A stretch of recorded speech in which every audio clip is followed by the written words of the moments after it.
Saudi আরবের রাজধানী রিয়াদে প্রবাসীদের উদ্যোগে ইফতার ও দোয়া মাহফিল অনুষ্ঠিত হয়েছে। বিস্তারিত দেখুন প্রতিবেদনে। সৌদি আরবের রাজধানী রিয়াদ এর গেদিম সানাইয়া এলাকায় প্রবাসী বাংলাদেশিদের অংশগ্রহণে এক ইফতার ও দোয়া মাহফিল অনুষ্ঠিত হয়েছে। সদর উপজেলার ছিলারচর ইউনিয়নের কৃতি সন্তান ও যুবদল নেতা হাজী সোহাগ আকন্দের উদ্যোগে এ আয়োজন করা হয়। অনুষ্ঠানে প্রবাসে অবস্থানরত মাদারীপুর জেলার বিভিন্ন এলাকার বিপুল সংখ্যক প্রবাসী বাংলাদেশি অংশ নেন।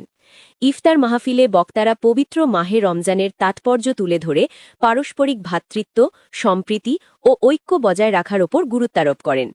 অনুষ্ঠানের বিশেষ আকর্ষণ হিসেবে দেশ ও জাতির কল্যাণ, প্রবাসীদের সুখ সমৃদ্ধি এবং মাদারীপুর সহ সমগ্র বাংলাদেশের শান্তি ও অগ্রগতি কামনায় বিশেষ দোয়া ও মোনাজাত পরিচালনা করেন বিশিষ্ট আলেমে দ্বীন মুফতি ইলিয়াস রহমান জিহাদি। আয়োজক হাজী সোহাগ আকন্দ বলেন, প্রবাসে বসবাস করলেও দেশের মানুষের সঙ্গে আত্মিক বন্ধন অটুট রাখা এবং প্রবাসীদের মধ্যে সৌহার্দ্য ও ভ্রাতৃত্ববোধ জাগ্রত করতেই এ ধরনের আয়োজন করা হয়েছে। তিনি আরও জানান, ভবিষ্যতেও প্রবাসীদের নিয়ে এমন ধর্মীয় ও সামাজিক কর্মসূচি অব্যাহত থাকবে।